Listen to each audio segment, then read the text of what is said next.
és la notícia de la inclusió en la llista del Partit Popular d'una de les persones que van estar identificades per la policia com a membres del grup que va agredir amb pedrades als qui participaren l'any 2008 pacíficament i de manera festiva en una manifestació legalment autoritzada,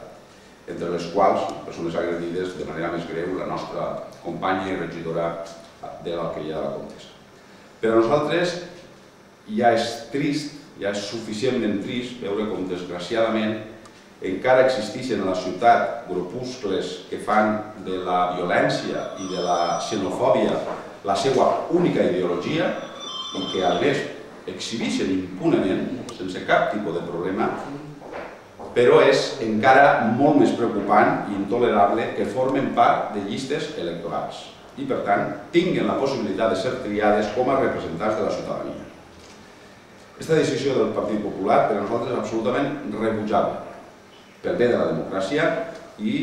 des del bloc, a més, ho considerem particularment un insult a la convivència i una nova agressió que afegirà a la que ja van patir alguns ciutadans i ciutadanes,